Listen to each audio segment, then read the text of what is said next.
Imagine hearing the roar of modern tanks tearing through the jungle, steel monsters with cannons, machine guns, and armor thick enough to shrug off bullet. Through the thick tropical foliage of Bataan, their tracks ripped through mud and roots while the humid air filled with the grinding sound of metal and engines. For the soldiers watching them approach, these machines looked unstoppable, towering weapons of modern warfare forcing their way through the jungle. Now imagine facing those tanks not with another armored vehicle, not with artillery, but with horses. Real horses. Saddles, sabers, rifles, and the courage of men who knew they were riding straight toward machines built to crush armies. In a moment that seemed to defy the logic of modern warfare, mounted Filipino cavalry prepared to confront steel monsters with nothing but speed, skill, and raw bravery. These were not reckless men charging blindly. They were trained cavalry soldiers, Filipino troopers gripping their sabers and rifles while steadying their restless horses. Their uniforms were worn from weeks of brutal fighting, their faces tense but determined. In the jungle clearing, the quiet before battle hung heavy in the air as the riders prepared for a moment that few armies in the modern age would ever attempt. Then the order came. The cavalry surged forward as hooves thundered across the ground. Sabers rose into the air, rifles fired, and the riders launched into a full charge. Horses galloped through grass and brush at terrifying speed, carrying their riders straight toward the advancing enemy forces in one of the most astonishing battlefield moments of World War II. Within seconds the jungle battlefield erupted into chaos. Tank cannons fired, explosions shattered the quiet forest, and soldiers on both sides fought through smoke and confusion. Horses sprinted through the haze while cavalrymen fired their rifles and maneuvered between machines that seemed almost invincible. It was a clash between two eras of warfare, steel engines against the last echoes of mounted combat. As the battle unfolded, the cavalry's mission became clear: hold the line. In the dense terrain of Bataan's jungle, the Filipino horsemen fought to delay the advancing enemy long enough for thousands of exhausted defenders to regroup. Despite overwhelming odds, their determination turned a desperate moment into a powerful stand of resistance. Today, the story of these riders stands as one of the most remarkable displays of courage in modern military history. Their charge on the battered peninsula of Bataan showed that even in an age dominated by machines, the resolve of determined soldiers could still shape the course of battle. Before we dive deeper into this incredible story, tell me in the comments where you're watching from today, and if you enjoy powerful, little-known moments from history like this one, don't forget to like the video as we uncover one of the most daring cavalry actions of the modern age. To understand how horsemen ended up charging tanks in the 1940s, we need to travel back to the tense months before the Philippines became a battlefield. In late 1941, the world was already engulfed in World War II, yet the Pacific theater had not fully erupted into chaos. Strategically positioned at the crossroads of Southeast Asia, the Philippines held immense importance. Whoever controlled these islands could dominate the vital sea lanes that connected trade and military routes across the region. At the time, life across much of the Philippines still appeared calm on the surface. Coastal towns rested quietly beside warm tropical waters, fishing boats moved slowly along the shore, and palm trees swayed over villages that had not yet felt the full impact of global war. But beneath that calm atmosphere, tension was rising as nations prepared for a conflict that would soon reach these peaceful islands. Everything changed after the attack on Pearl Harbor. Japanese aircraft filled the skies, bombs exploded across American naval bases, and the Pacific War erupted with shocking intensity. The surprise assault signaled the beginning of a massive military campaign that would spread rapidly across the region, drawing island after island into the conflict. Within days of the attack, Japanese forces launched their invasion of the Philippines. Troops stormed ashore from landing craft, while tanks rolled onto tropical beaches and aircraft roared overhead. The invasion moved with terrifying speed as Imperial Japanese forces pushed deeper into the islands, determined to seize control before defenders could organize a strong resistance. American and Filipino troops scrambled to respond. Defensive lines formed in jungle positions and hastily prepared trenches as soldiers braced themselves for the coming battles. The enemy they faced was battle-hardened and well-equipped with modern weapons, tanks, aircraft, and artillery that gave them a powerful advantage over many of the defenders. Among those defenders were the soldiers of the Philippine Scouts and cavalry units of the Philippine Army. These men were trained to fight on horseback, carrying rifles and sabers as part of a long military tradition. Many observers believed cavalry had already become obsolete in modern warfare, replaced by armored vehicles and mechanized infantry. Yet the rugged terrain of the Philippines told a different story. Thick jungle, muddy roads, and limited fuel supplies made it difficult for heavy vehicles to move freely across the landscape. In these harsh conditions, cavalry still had surprising advantages. Horses could navigate narrow jungle trails and rough ground where machines often struggled, allowing mounted troops to move quickly through terrain that seemed almost impossible for modern armies to cross. When Japanese forces began their assault on the Philippines, the defenders quickly realized that holding the entire archipelago was impossible. American Commander General Douglas MacArthur turned to a defensive strategy that had been prepared long before the war began. In tense headquarters meetings, officers studied maps of the islands and made the difficult decision to fall back to a stronger defensive position, the rugged Bataan Peninsula. The withdrawal began almost immediately. Long columns of American and Filipino soldiers marched toward Bataan, moving along muddy roads and jungle paths as they carried rifles, equipment, and whatever supplies they could salvage. Trucks rattled along the roads, and exhausted troops pressed forward toward the mountainous peninsula that would soon become the center of their desperate stand. Once inside Bataan, the defenders began building a defensive line that stretched across the peninsula. Soldiers dug trenches, stacked sandbags, and positioned machine guns among the dense tropical vegetation. The thick jungle and mountainous terrain offered natural protection, transforming the area into a difficult battlefield for any invading force.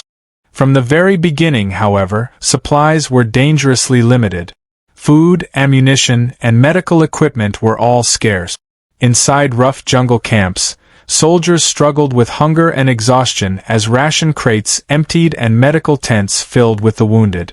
Yet despite these hardships, the defenders refused to lose hope. Many soldiers believed they were buying precious time. In dimly lit bunkers and jungle shelters, troops gathered around radios listening for news from the outside world. They hoped that every day they held the line brought them closer to reinforcements and a larger Allied counterattack that would relieve the battered defenders of Bataan. Japanese commanders, however, had no intention of allowing that to happen. Determined to crush the resistance quickly, mechanized units pushed toward the defensive lines. Tanks and armored vehicles advanced through the tropical landscape while infantry moved alongside them, probing the jungle defenses for any weak point they could exploit.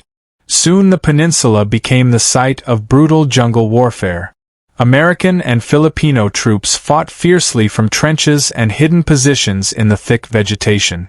Ambushes erupted from the forest, gunfire echoed through the trees, and explosions shook the jungle floor. Each clash became a test of endurance, and with every passing week the pressure on the defenders grew heavier. Among the defenders stationed near the crumbling lines of Bataan was a cavalry regiment made up largely of Filipino soldiers trained to fight from horseback. These men represented one of the last mounted military units still operating in the Pacific theater. Their horses stood ready among the jungle foliage as the riders maintained their positions along the defensive line, prepared to move quickly wherever the fighting intensified.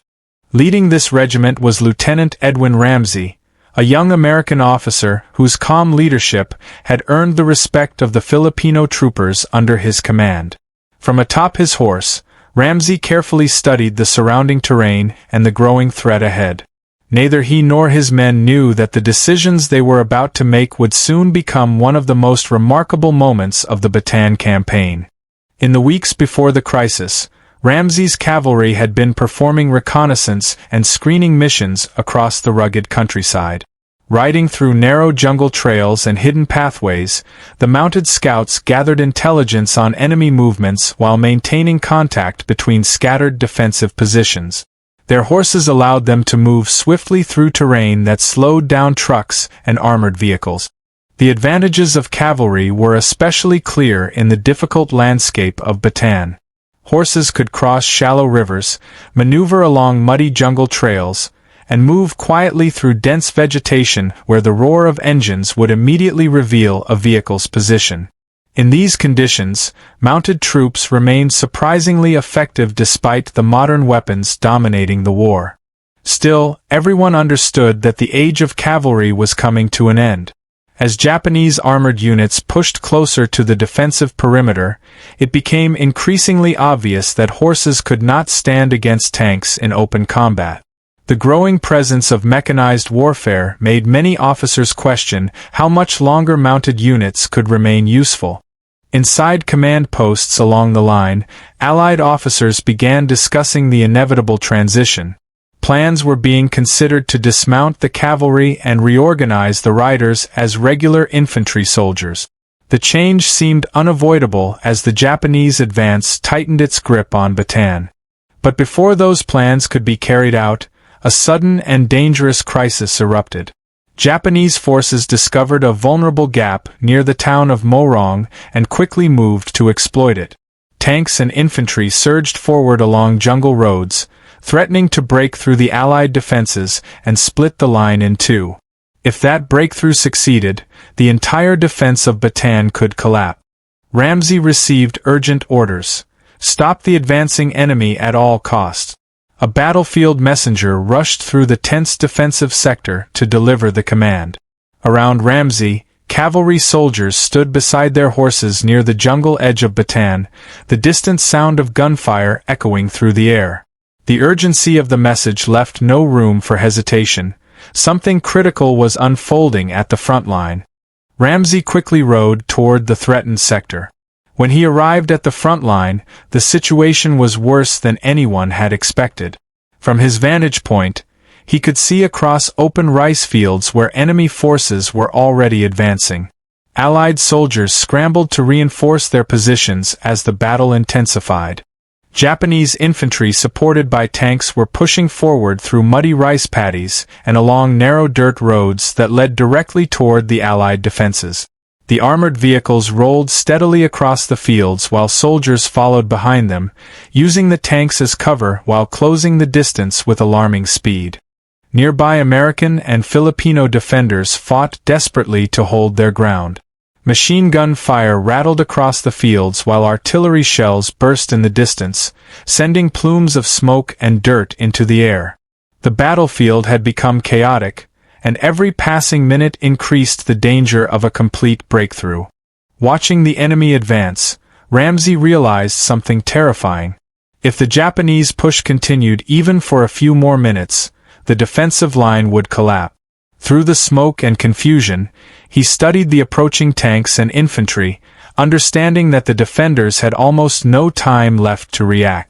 There was no opportunity to organize a complex defense or bring in heavier weapons.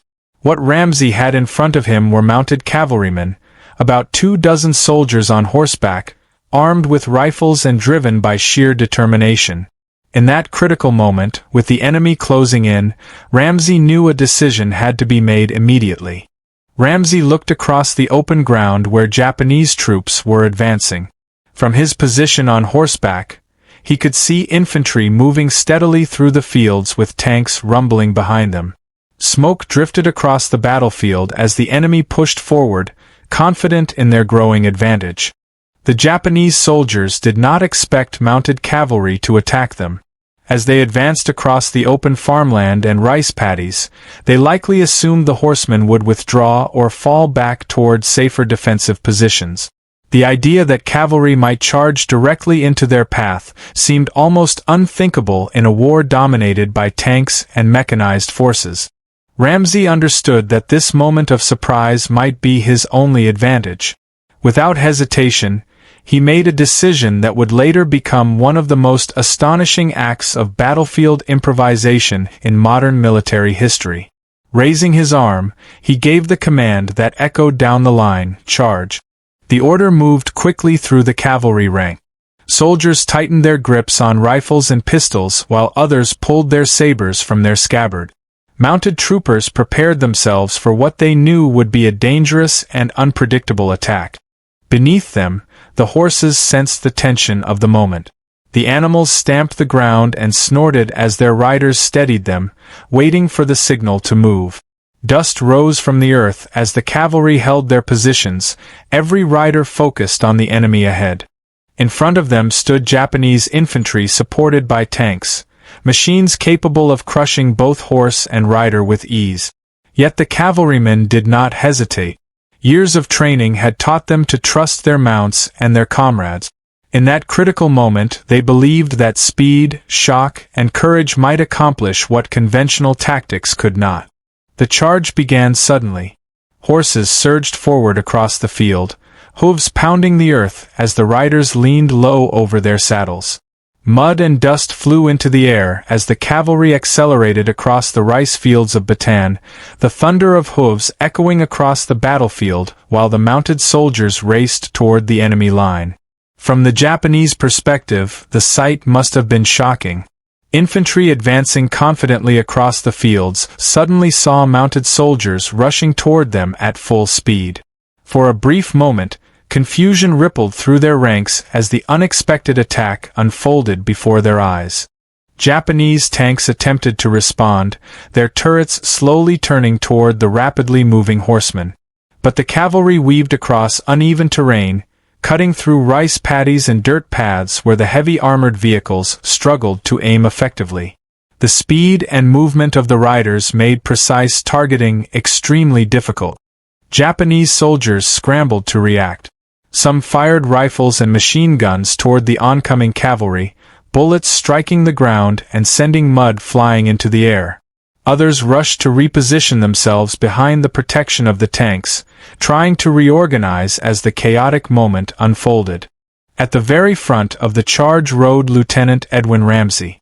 Galloping ahead of his men, he shouted commands over the deafening thunder of hooves and gunfire. The speed of the attack shattered the enemy's formation, forcing the advancing infantry into sudden disarray. Within seconds, the Filipino horsemen closed the final distance. The cavalry slammed into the forward elements of the Japanese infantry, turning the battlefield into a scene of sudden chaos as horsemen and soldiers collided in the middle of the smoke-filled fields. Within seconds, the Filipino horsemen closed the final distance. The cavalry slammed into the forward elements of the Japanese infantry, turning the battlefield into a scene of sudden chaos as horsemen and soldiers collided in the middle of the smoke-filled fields. Some riders slashed with sabers as they passed through the scattered infantry. Horses surged between soldiers and equipment, their speed and unpredictability adding to the confusion. The Japanese troops had expected a slow defensive engagement, not a lightning-fast mounted assault cutting directly into their advance. The shock of the attack forced many Japanese soldiers to scatter across the field. Some stumbled backward while others rushed for any available cover among the muddy paddies and battlefield debris, trying to escape the charging riders that had suddenly appeared in their midst. Other troops attempted to retreat toward the nearby tanks for protection. The armored vehicles loomed behind the infantry line, and soldiers scrambled toward them, hoping to regroup around the powerful machines as the cavalry disrupted their advance. Yet even the tanks struggled to respond effectively. Their heavy cannons were designed to strike fortified positions and vehicles, not fast-moving horsemen weaving through infantry. Tank turrets rotated slowly while cavalry riders darted across the battlefield, making accurate targeting extremely difficult. The shock and disruption created by the charge achieved exactly what Lieutenant Ramsey had hoped for. As the enemy's advance faltered, nearby American and Filipino infantry seized the opportunity to reorganize. Reinforcements rushed forward to strengthen the defensive line, stabilizing a sector that had been on the verge of collapse. The cavalry charge did not destroy the Japanese force, but it achieved something equally important. The sudden attack disrupted the momentum of the advancing troops, forcing tanks to slow and infantry units to reorganize. What had moments earlier looked like a dangerous breakthrough suddenly lost its speed and coordination. Taking advantage of the confusion created by the charge, Allied soldiers quickly moved forward to strengthen the defensive line. American and Filipino troops rushed into position, setting up machine guns and reinforcing trenches along the threatened sector while the enemy struggled to regain control of the battlefield. For the cavalrymen themselves, the fight had been brutal. The clash at close range left several riders wounded, and the chaotic battlefield took a heavy toll on their mounts as well. In the muddy fields of Bataan, exhausted soldiers worked to help injured comrades and calm the surviving horses amid the smoke and scattered equipment. The cost of the charge was visible across the battlefield. Some horses had fallen during the fighting, and the ground bore the marks of the violent clash. Yet even as the damage became clear, the Japanese advance had been halted, and the defenders now had precious time to reorganize. After completing their mission, the cavalry unit managed to withdraw from the battlefield. The riders guided their tired horses away from the front lines through smoke-filled fields, leaving behind the sector they had helped stabilize. Against overwhelming odds, they had ridden directly into a mechanized assault and survived long enough to change the course of that day's battle. In military history, moments like this often become powerful symbols.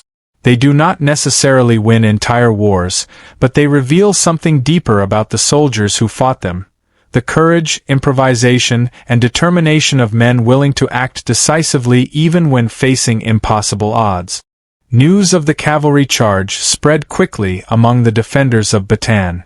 In jungle camps and temporary shelters, soldiers gathered as word of the daring attack passed from one unit to another.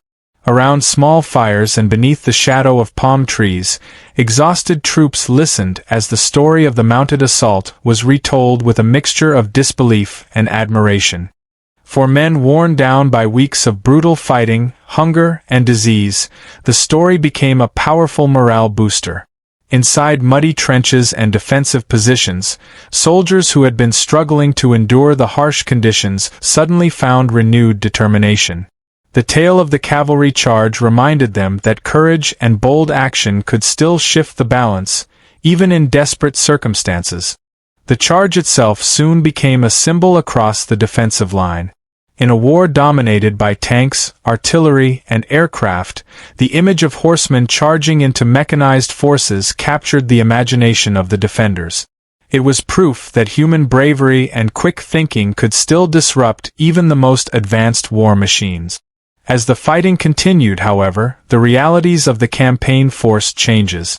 The cavalry unit that had carried out the charge soon transitioned into a dismounted role, fighting as regular infantry alongside other soldiers in the dense jungle terrain of Bataan. Conditions across the peninsula continued to worsen. Supplies dwindled further as food, medicine, and ammunition became dangerously scarce. Many soldiers began suffering from malnutrition and illness, their strength slowly fading under the relentless pressure of combat and the unforgiving tropical heat. Yet even in those difficult days, the memory of the cavalry charge refused to fade. In quiet moments around campfires and in the trenches, soldiers continued to speak about the moment when horsemen had thundered across the battlefield and halted an enemy advance, an unforgettable reminder of courage during one of the darkest chapters of the war. The larger battle for Bataan would ultimately end in tragedy. Despite months of fierce resistance, the defenders were completely cut off from reinforcement and resupply. In the jungle defensive lines, exhausted American and Filipino soldiers struggled to endure the harsh conditions, their worn uniforms and thinning ranks reflecting the toll the campaign had taken. By April 1942, starvation and exhaustion had pushed the Allied forces to their limit. As the defenders weakened, Japanese commanders prepared a massive final assault. Artillery batteries opened fire while tanks rolled forward and aircraft roared overhead, launching a coordinated attack designed to finally break the resistance on the peninsula. The pressure became overwhelming. Defensive lines that had managed to hold for months began to crumble under relentless bombardment and repeated assaults. Soldiers were forced to retreat from shattered trenches as explosions ripped through the jungle and enemy forces pressed forward. Many of the defenders had already given everything they had. After weeks of fighting with limited supplies, soldiers stood with empty ammunition boxes and worn rifles. Hunger and disease had weakened their bodies, leaving them barely able to continue the desperate struggle. On April 9, 1942, the inevitable moment arrived. With no food, no ammunition, and no realistic hope of reinforcement, the remaining American and Filipino forces on Bataan were forced to surrender to the Japanese army, bringing the long and brutal defense of the peninsula to an end. The battlefield fell silent after months of fighting. Across the hills and jungles of Bataan, abandoned trenches and scattered equipment marked the place where thousands had fought with extraordinary courage. The fall of Bataan became one of the darkest and most tragic chapters of the Pacific War. What followed the surrender soon became infamous in history as the Bataan Death March. Tens of thousands of American and Filipino prisoners of war were forced to march along long, dusty roads under the scorching tropical sun. Weak, wounded, and exhausted, they struggled forward while armed guards watched over the endless column of prisoners moving slowly through the devastated landscape. The conditions of the march were brutal. Many prisoners were already starving and dehydrated after months of fighting on Bataan. As the long march continued, some soldiers collapsed from exhaustion along the roadside while their fellow prisoners tried desperately to help them stand and continue moving. Even in the midst of suffering, small acts of humanity appeared. Soldiers quietly shared precious sips of water from a canteen or helped support injured comrades struggling to remain on their feet. In those desperate moments, simple gestures of kindness became powerful symbols of solidarity among the prisoners. There were also moments of quiet defiance. Despite the harsh conditions and constant danger, some soldiers continued to walk forward with determination, refusing to surrender their dignity even as they endured one of the most brutal episodes of the Pacific War. As the survivors endured the long march, memories of earlier battles remained vivid in their minds. Among those memories was the dramatic cavalry charge in the rice fields of Bataan, a moment when Filipino horsemen had thundered across the battlefield and halted a Japanese advance. Over time, that moment became part of the larger story of Bataan. Even amid tragedy and suffering, the image of those cavalry riders charging into danger stood as a reminder that ordinary soldiers, facing impossible odds, could still display extraordinary courage. After the war ended, historians began gathering accounts from surviving soldiers who had fought in the desperate battles of Bataan. Researchers studied wartime reports, personal diaries, and faded photographs spread across desks and archives, carefully piecing together the dramatic events that had unfolded during those chaotic months of 1942. Many veterans who survived the campaign were interviewed in the years that followed. Sitting quietly as they recalled their memories, these former soldiers described the fear, exhaustion, and courage they had witnessed on the battlefield, helping historians preserve stories that might otherwise have been lost to time. Among the many accounts collected, Lieutenant Edwin Ramsey's cavalry charge stood out. Survivors described the astonishing moment when mounted Filipino troopers galloped across the rice fields toward advancing enemy forces, turning a desperate situation into one of the most remarkable actions of the Bataan campaign. Historians often pointed to that charge as a symbol of a unique moment in military history. It represented the strange intersection of two different eras of warfare, the fading tradition of horse cavalry and the growing dominance of mechanized armies equipped with tanks and armored vehicles. By the time World War II was raging across the globe, cavalry units had largely disappeared from most modern battlefields. The rapid rise of mechanized warfare had replaced horses with engines, transforming how armies moved and fought. Yet in the jungles and muddy fields of Bataan, the environment created conditions where cavalry could still play a role. In that difficult terrain, horses proved their value one final time, allowing mounted soldiers to move swiftly through landscapes where heavy machines struggled to operate. Today, the story of the Filipino horsemen who charged into a modern battlefield stands as a powerful reminder that technology alone does not determine the outcome of war.